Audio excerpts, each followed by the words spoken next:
My name is Mike Kemper. I'm the safety coordinator for Sinclair College.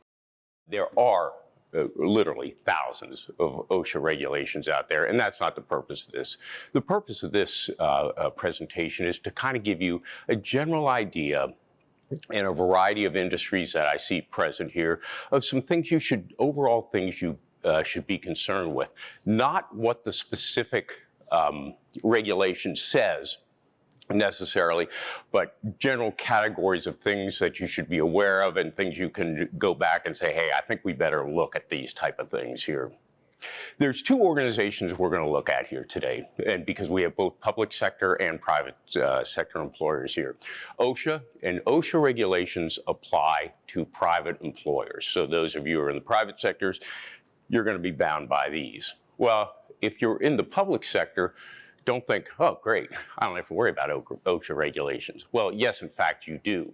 The only difference is in Ohio, if you are a public sector employer, then you are guided by PERP, Public Employees Risk Reduction Program. You're guided by those requirements which are identical to the OSHA requirements. The only functional difference for you folks is if there is an injury, if there is an accident, if there's a safety violation, the Bureau of Workers' Comp will investigate that as opposed to the federal OSHA regulators. In a minute, I'm going to show you a short, it's under 2 minutes, a video of what you can expect if you get a visit from OSHA, and virtually the same thing is going to happen if you get a visit from Ohio's Workers' Comp about a safety violation. Then the issue becomes, gee, how much do I really have to worry about this? In other words, what are the chances of OSHA or Bureau of Workers' Comp actually showing up at my door? Well, a couple of things you should keep in mind. One, there are 1,850 OSHA compliance workers, and you think, oh boy, that's a lot of those. But let's put this into perspective here. They have to cover 130 million workers at 8 million work sites. So what does that mean to you? Well, that means unless you are either very reckless and somebody complains or somebody gets injured, the chances are you probably aren't going to get a visit from these folks. However, if you do get a visit from these folks, it's seldom pretty. So what we want to do, the purpose of this is just kind of say, hey, here are some things we better think about, because ultimately what do we want? We want two things in order. One, we want to make sure we have a safe work environment for our employees, because for most businesses, your employees are your most valuable assets. You want to make sure you take care of those. But also at the same time, you want to try to stay clear of these regulatory businesses or regulatory folks, both OSHA and PERP, to make sure they don't come visit you. So when I said, hey, what are your risks of getting a visit from them? Really, it depends on the situation you find yourself in. So, of course, whether this be PERP or OSHA, what are the visit priorities? In other words, how much at risk are you of getting a visit from these folks? And one is if there's what they call imminent danger of refusal to work. That is if an employee or somebody outside, well, in this case, an employee, makes a claim that things are so unsafe at your work site that they refuse to work, and they're legally allowed to do that. If they get a refusal to work things, you're going to see a visit from Workers' Comp or OSHA pretty quickly there. Next one is a fatality or hospitalization.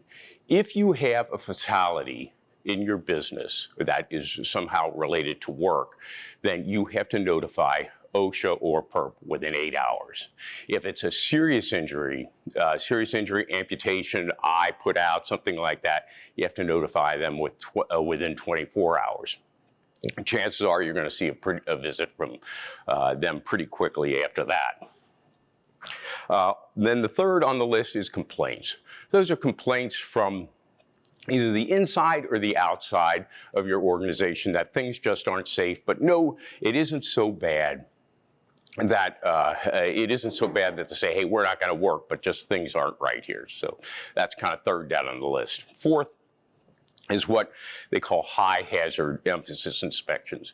And those are businesses that just as a result of their business, the things they do, just the risk of injuries are much higher. That's why you'll see more inspections of roofing companies and things like that, because a lot of falls because they don't have appropriate restraints and things like that on there.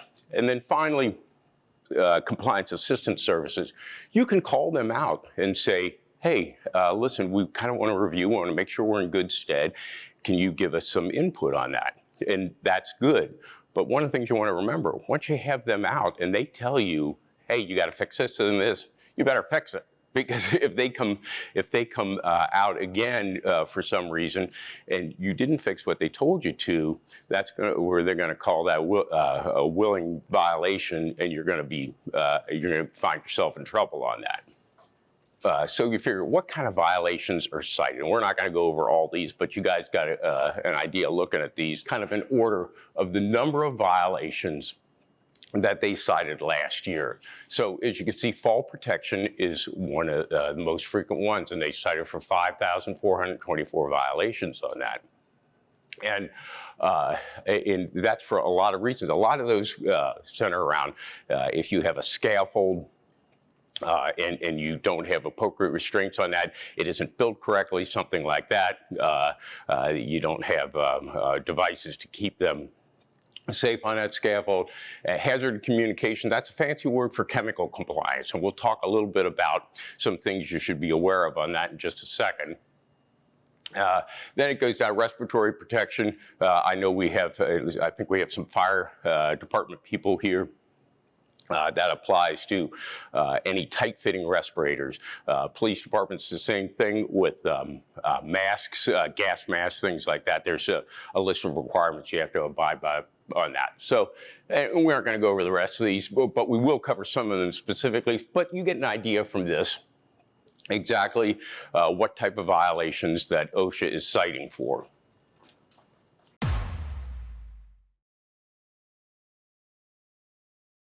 To enforce workplace safety regulations, OSHA conducts inspections of workplaces.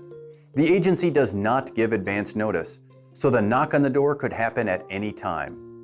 Officially, the inspection includes an opening conference, a facility walk-around, and a closing conference. In reality, the inspection starts before you even know that OSHA is at your facility. The inspector may observe from a public sidewalk and even take photos. Obvious violations could be documented before the inspector announces his or her arrival. During the opening conference, the inspector shows credentials and explains the reason for the visit, which determines the scope of the inspection. It might not cover the entire facility. Next is the walk-around to look for potential violations. Employers typically send a safety professional and other representatives to join the walk-around. The inspector will likely interview employees and managers about a variety of topics. Whenever you're talking to the inspector, consider that an interview about working conditions. Finally, during the closing conference, the inspector may point out apparent violations.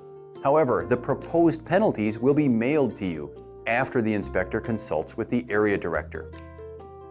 Employers can simply accept the citations and pay the fines. Most employers request an informal conference, hoping to eliminate some items or reduce the proposed fines. Finally, you can file a notice of intent to contest within 15 working days. There's a lot more involved during inspections, which is why you should be prepared if OSHA knocks on the door. Knowing your rights and your obligations will help the process go more smoothly.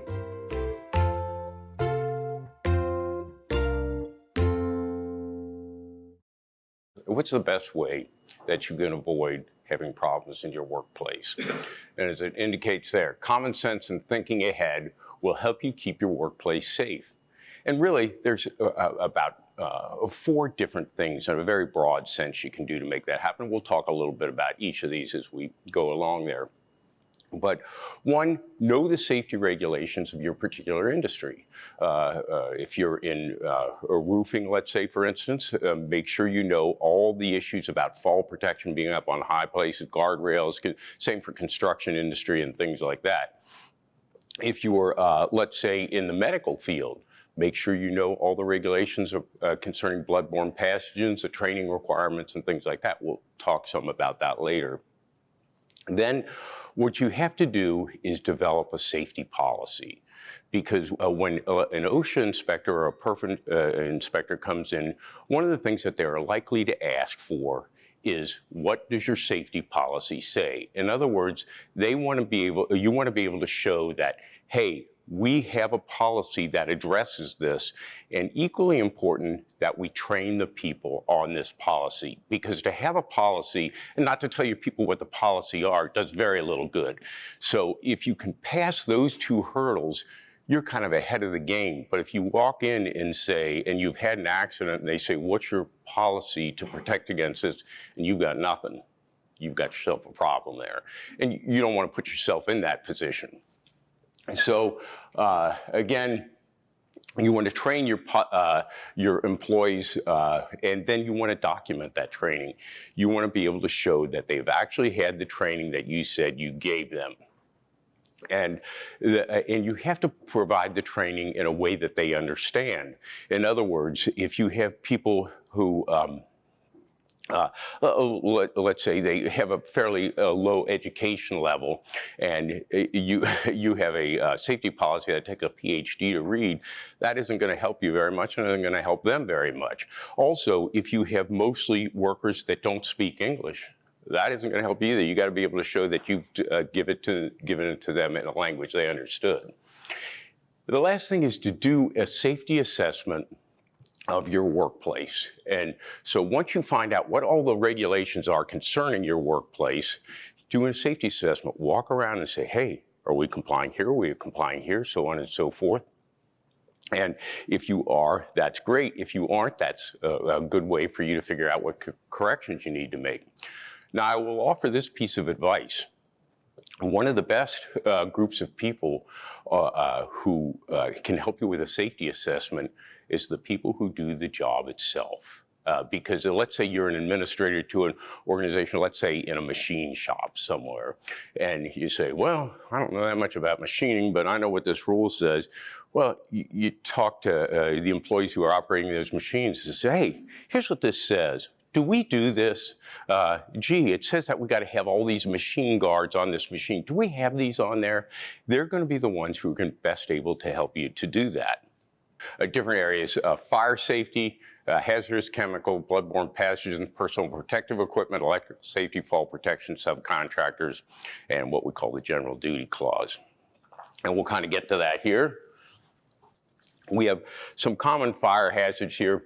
One, and I think we have an electrical company here, or at least one electrical company, is if you have, well, every building has electrical panels where the electricity comes into the building here. That is generally high voltage equipment. I can tell you with absolute certainty, it is the biggest mistake you will ever make if you have somebody who is not a qualified electrician and who is not familiar with arc flashes and things like that to work on that panel. I mean, it is just fraught with risk, and do not do that. So if you have to do any work on those panels, believe me, don't do things like most of us have probably done in our house and say, oh, gee, I don't want to pay to have an electrician come out here. I'll bet I can figure this out. Well, I can almost guarantee you, you can't figure it out. And also the risk of injury is pretty high. I just want to give you an example of this here. This is what we call an arc flash. An electric arc flash is a dangerous release of energy created by an electrical fault. And it contains thermal energy, molten metal, pressure waves, acoustical energy, and debris. We talk about arc energy in terms of calories per centimeter squared per second. A typical arc flash can release energy anywhere from a few calories up to 20, and exposures between 20 and 40 calories are not at all uncommon. Clothes made from cotton or polyester cotton or other everyday fabrics can readily be ignited at these exposure levels, and once ignited, they will continue to burn long after the arc flash is over, dramatically increasing both the extent and the severity of burn injury. The NFPA 70E standard applies to industrial electricians, not electric utilities. Because this hazard is lower voltage, people sometimes view it as less dangerous. However, it is absolutely not any less dangerous. Even though the voltages are lower, the energies are as high or higher. And this standard affects over 1 million electrical workers in the United States. So, we've undertaken this testing to create real-world arc flashes using common 480-volt electrical equipment to help companies better understand the magnitude of the arc flash hazard that exists in nearly every facility in the world. The things we learned by conducting this testing and sharing the video broadly clearly demonstrate that industrial arc flashes are extremely hazardous events despite the lower input voltage versus utilities, and that as a result there's no situation, regardless of the hazard analysis, where you can be assured that non-flame resistant clothing will not ignite, regardless whether the fabrics are blends or 100% cotton. We created arcs with no mannequins to fully capture the projection of the energy, with mannequins wearing 100% cotton, polycotton, or other non-FR clothing, and with mannequins outfitted in Tyndale flame-resistant clothing, both new and after 100 industrial launderings. This testing clearly demonstrates that if you work on or near energized parts or equipment, flame-resistant and arc-rated apparel can and does dramatically reduce injuries and save lives.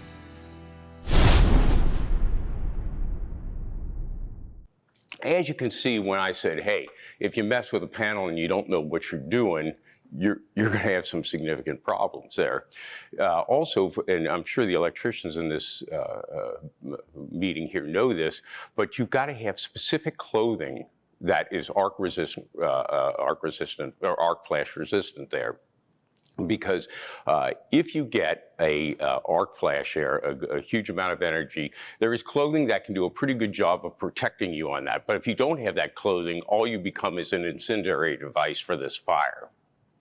Internal combustion engine power equipment, it's important if you have an internal combustion engine like gasoline, things like that, when you have exhaust coming out of that in your building there or piping out of your building, it's important that you don't have any combustible materials within 6 inches of that exhaust pipe there. Because remember, that exhaust pipe, not only it generates some smoke, it generates some heat. So you want to make sure you keep that area clear there.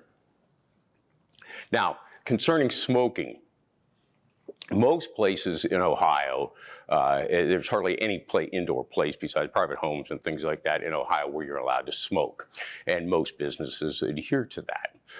However, it is important if you have a business, let's say a fueling operation or things like that, anywhere where you have gas, gasoline, fumes, things like that, that you post no smoking signs. Because there's always that person who kind of slips their mind because they're just used to smoking and they light up that cigarette and you remember it's the fumes from gasoline that explode, not the gasoline itself.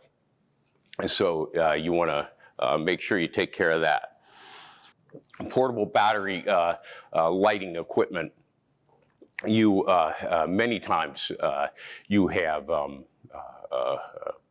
battery-powered equipment that you have to operate. So whether you got, let's say, if you have a construction site where you don't yet have power to that site, but you got to do some building and you got to have some lighting. There are rules that apply to when and where you can use that stuff. It can't be used around flammable equipment and all that kind of stuff. So if you do that, just crack open the old OSHA manual or call your safety person, whoever it is, and say, hey, what are the guidelines applying to this?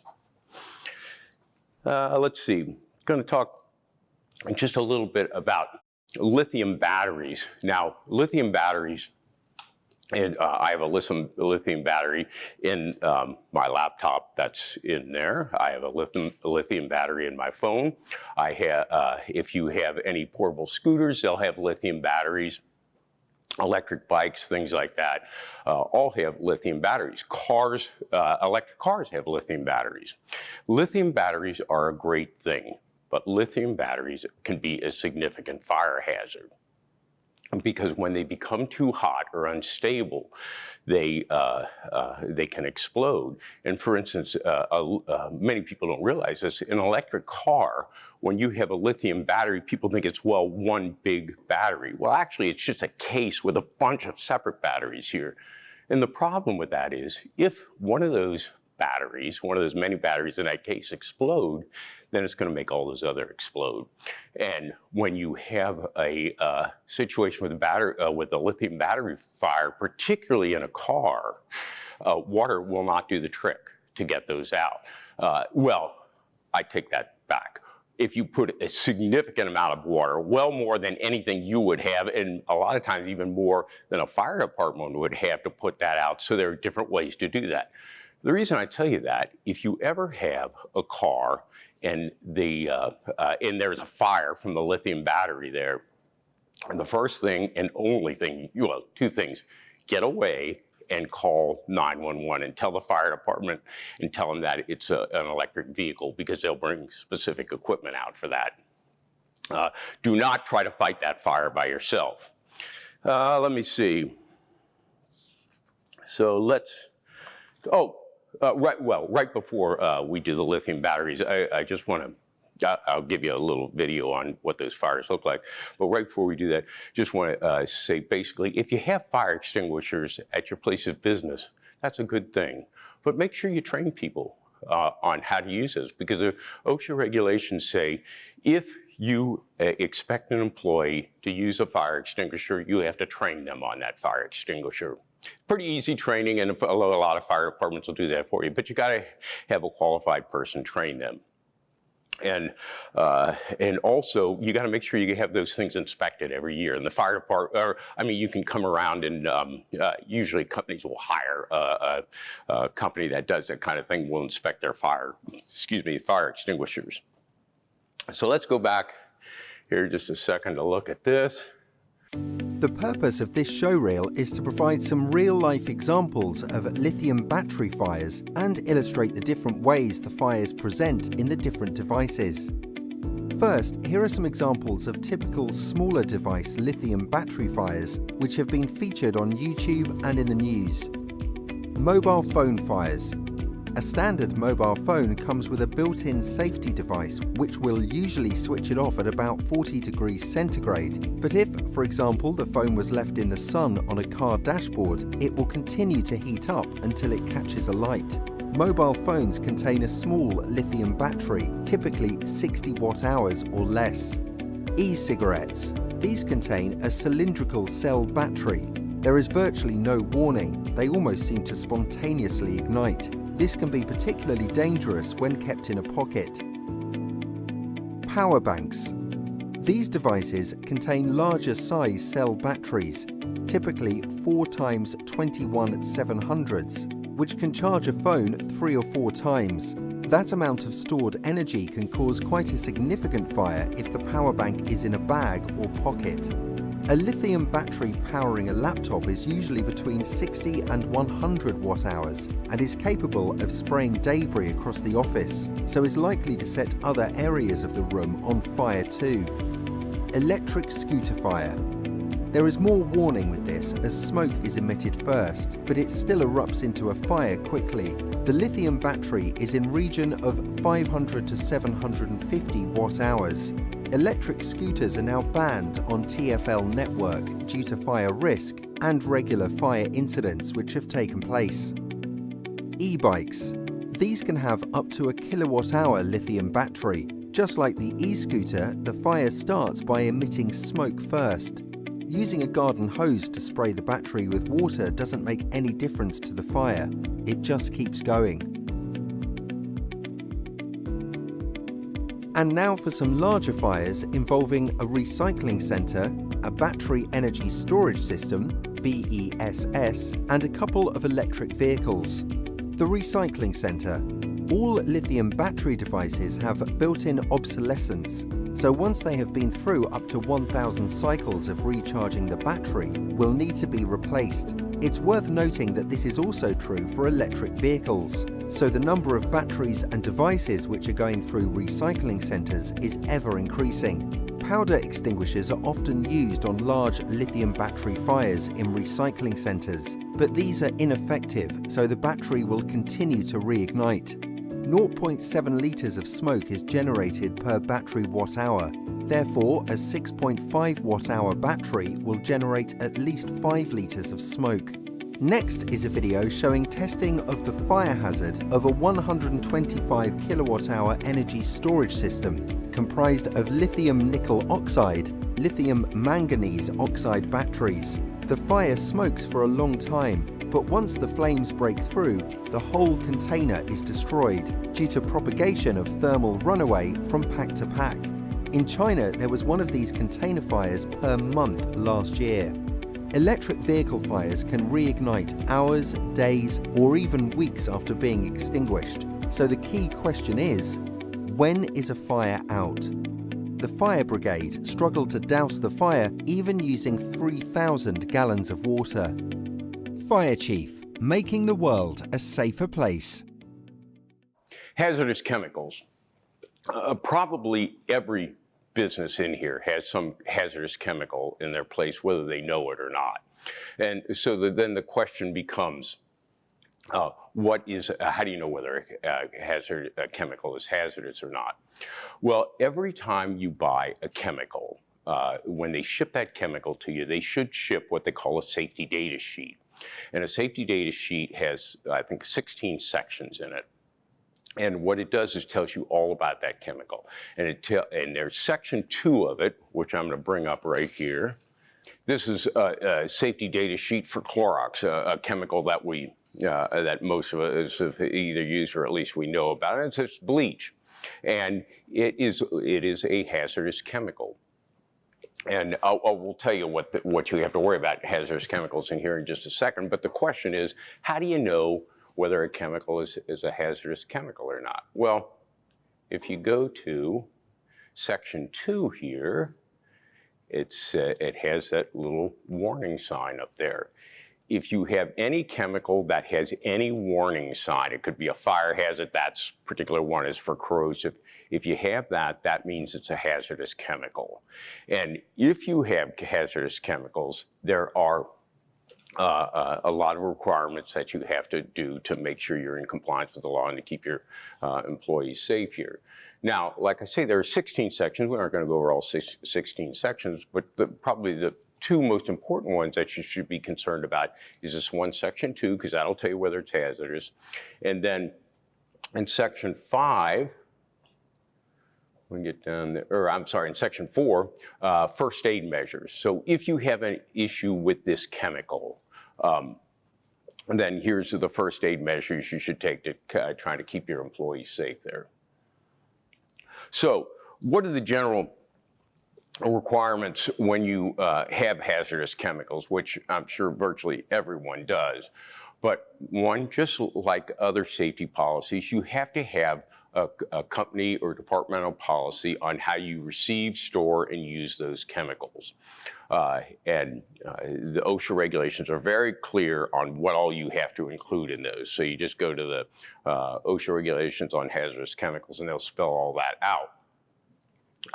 And for each hazardous chemical you have to keep that safety data sheet that I told you have to keep a copy of that.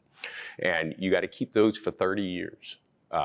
Because the idea is if you have an incident where someone has some exposure to a hazardous chemical, and they want to be able to show that you want to be able to show either we did or we didn't have that chemical on our inventory during the year they said they had that exposure. So you want to keep those safety data sheets. You want to keep an inventory of all your chemicals. Now, you only have to train your employees on the hazardous chemicals if they use or are exposed to them. So if you have chemicals in your warehouse where they're doing some sort of manufacturing operation, you got to train those people on those hazardous chemicals. But if somebody's in another building, in an office building, and they aren't exposed to those, you don't have to train those people. But if they do risk exposure to those, you have to train people. What a good idea is there's usually, there's a million of these videos out there, but there's something called the Hazardous Communication Standard, and that's what this is, an OSHA, and it does a very good job of giving you a general overview of how you handle chemical compliance issues on that. And also what you have to do is, remember when I said you have to keep these SDS sheets here, safety data sheets. You have to keep those, and you have to keep them in a place where people can have access to them. In other words, you can't say, hey, listen, I'm afraid that people are going to screw with this binder here, and so we're going to keep it in the supervisor's office. And the supervisor, when the supervisor's not in here, that supervisor locks his office. Well, the problem with keeping that in there, if there's a chemical issue, an injury of some sort or some exposure, and that supervisor's not there, how are the people going to get to that safety data sheet in order to figure out what the hazard is and the first aid measures? So you got to make sure that anytime that anybody has access to those chemicals, make sure they have access to that safety data sheet binder. Next thing we'll talk about are bloodborne pathogens. And bloodborne pathogens are a particular issue in the medical field and in public safety, and also in maybe some, if you're in the, let's say in the restaurant business, and you got people cutting up food, and just as a matter of course, in the restaurant business, you're going to have cut injuries. People are cutting up food, they're going to get cut. When they get cut, what's the first thing that's going to happen? They're going to bleed. Well, anytime that you have a situation like that, there are requirements that you have to do to make sure people are safe. In other words, there are specific ways you clean up blood and things like that, and you have to have people trained to that. So you figure, who has to have this training? Anybody who is at risk of an exposure to a bloodborne pathogen has to have specific training, and OSHA will outline what that training is.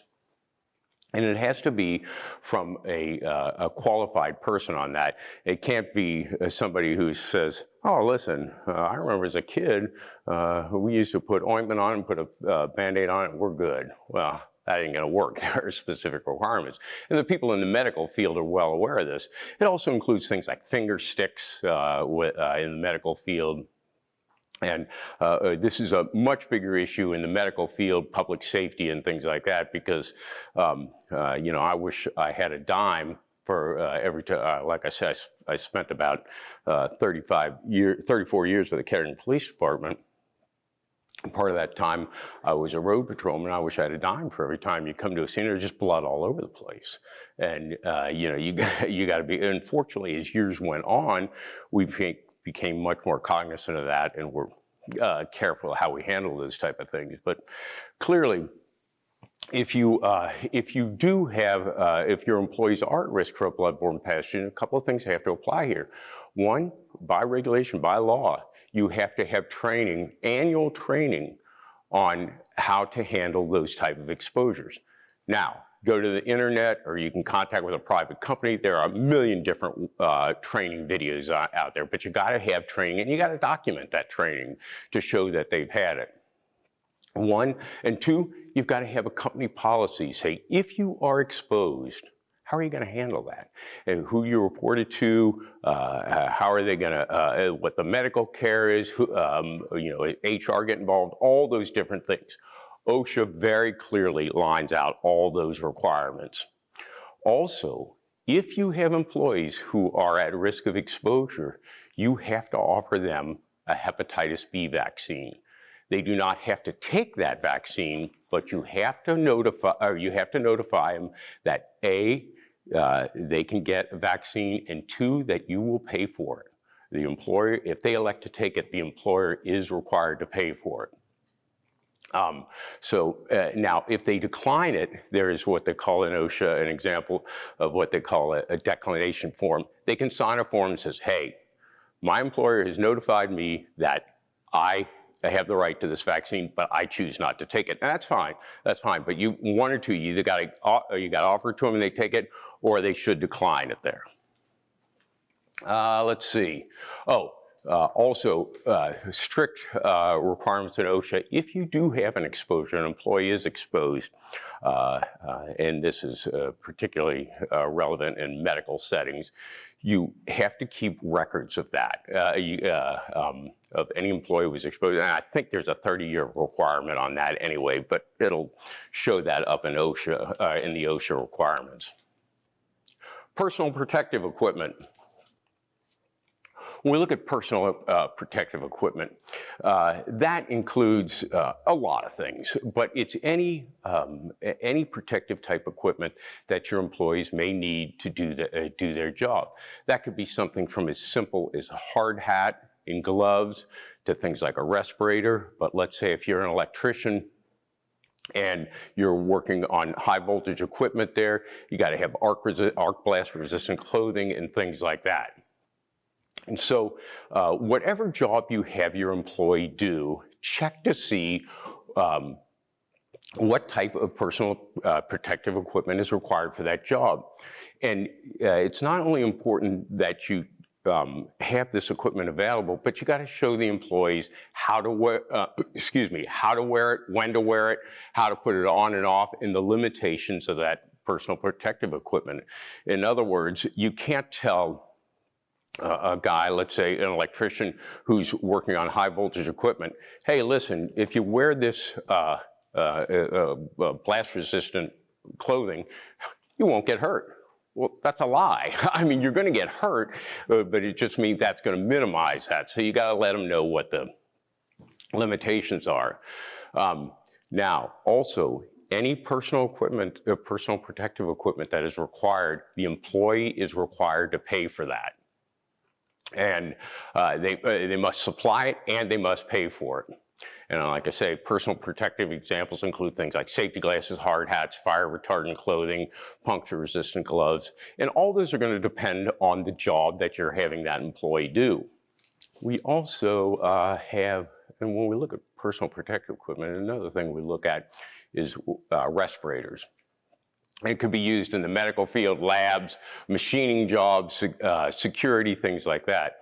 Now, let's say you're in a machining operation there, and you puts up any kind of dust and things like that.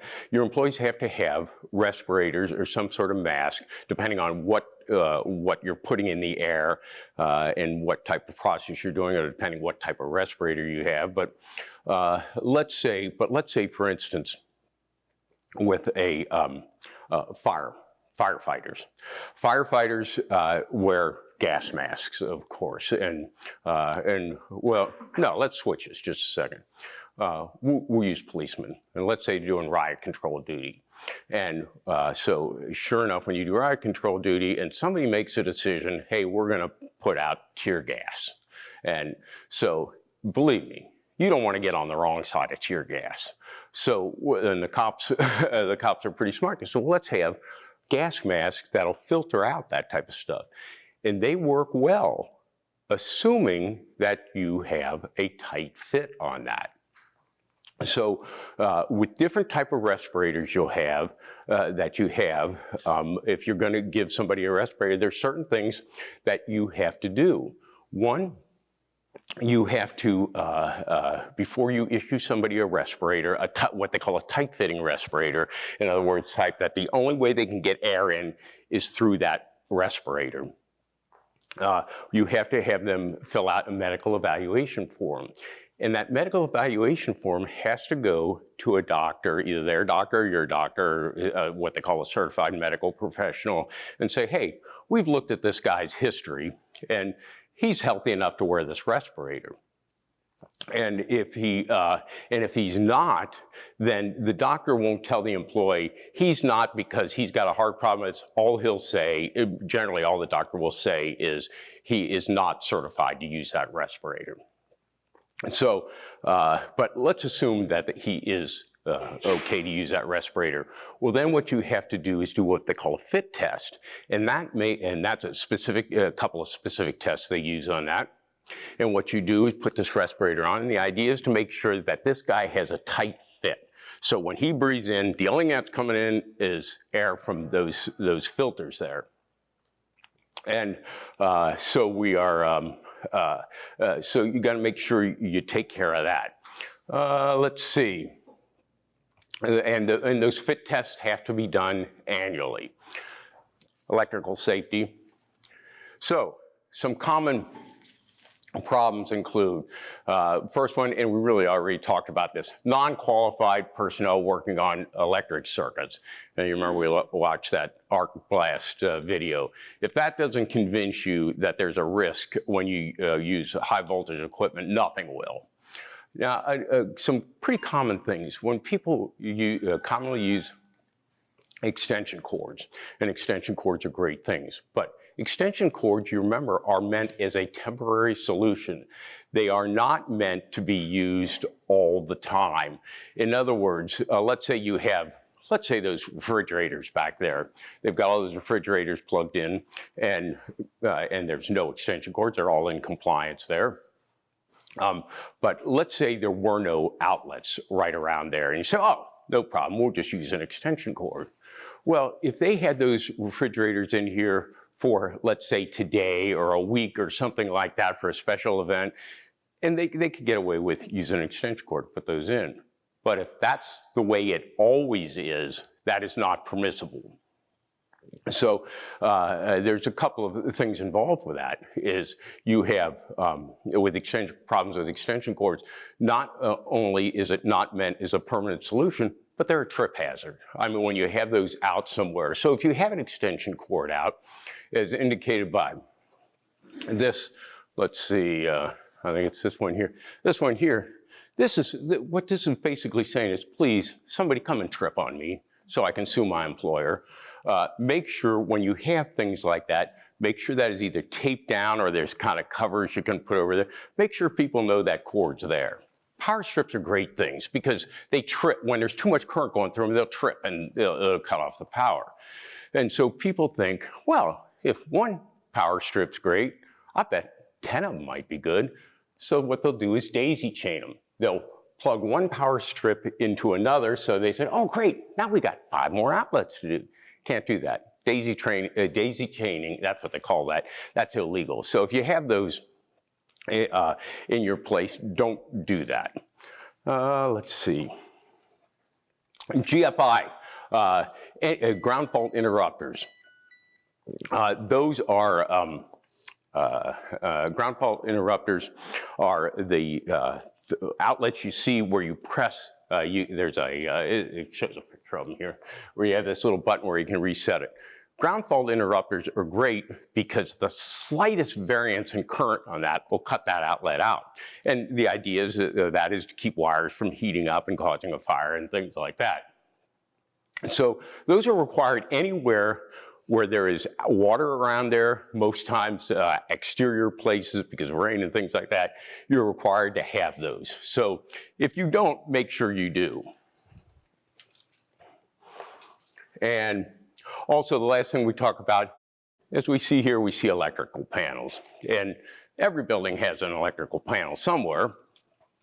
But one of the requirements is both fire code and OSHA regulations state that you can't block those. You got to have, people have to have immediate access to get into those.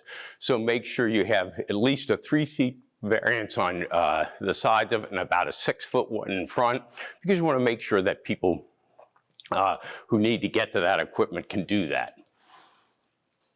Fall protection.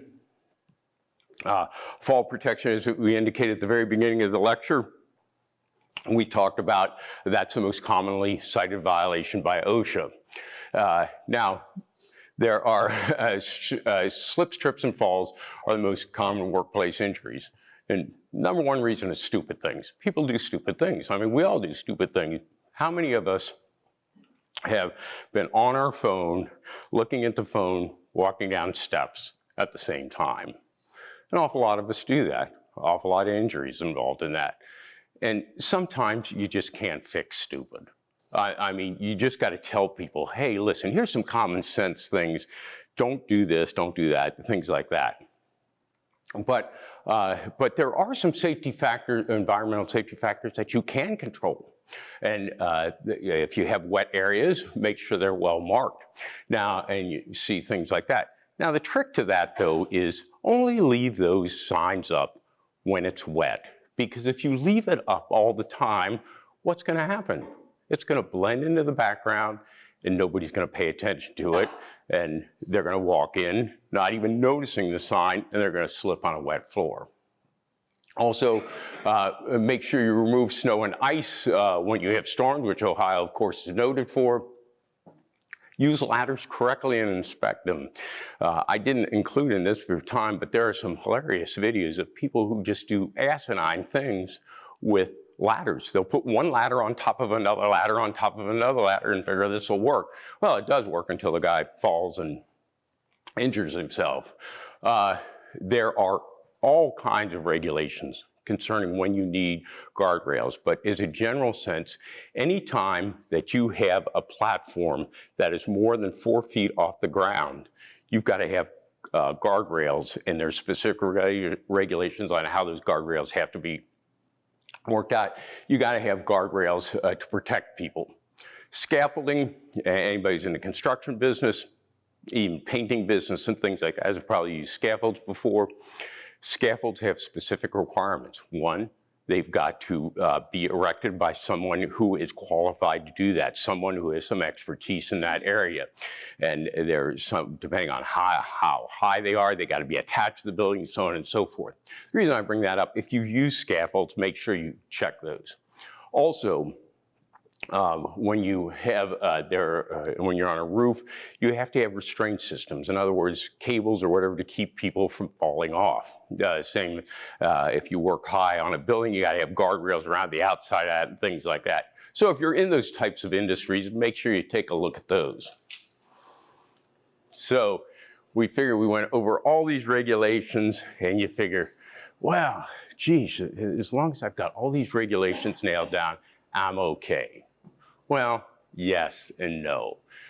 It says there, each employer shall furnish to each of its employees a place of employment which is free from recognized hazards that are causing or likely to cause death or serious physical harm to employees. And what does that mean? Well, that means that even if there's not a specific OSHA regulation controlling what you do, then if it can be shown that it was a recognized hazard, you knew it was a hazard, and it was likely to cause death or serious injury, that in itself is an OSHA violation. So just make sure you're aware of that. And finally, what we'll end up today is, because many of you may use these, subcontractors or temps. So you figure, hold on. Listen, I train all my employees, but I hired some temps or some subcontractors. It's their job to worry about whether they're safe. That is not accurate. If you hire a subcontractor to do a specific job, you kind of have a shared responsibility on that. One, let's say if you're using a subcontractor to do some work for you, and they're using chemicals and things like that, it's your responsibility to ask that subcontractor, whoever the boss of that subcontractor is, have these people been trained on chemical safety? And so hopefully that'll be yes. But then your responsibility also is, okay, guys, here's the chemicals you're going to be using. Here's where the SDS sheets are, and here are the hazards of this chemical. So again, you've got some shared responsibility on that. So it says there, you are responsible for training specific hazards in your workplace. One, know how to ID the hazards and how to report those hazards, injuries, and illnesses. The hazards of specific chemicals, the personal protective equipment required, and where the SDS binder is located. Training must be, like the same with any other training, it must be in a manner that the temporary worker understands. So if you are hiring workers who have limited ability to understand English, make sure somebody who, let's assume it's Spanish here, make sure somebody who speaks Spanish can explain that to them. And it's a good idea ahead of time to iron out with whichever agency you're contracting with to say, okay, you're responsible for this training, we're responsible for this training, and get that all ironed out ahead of time so it doesn't become an issue later on.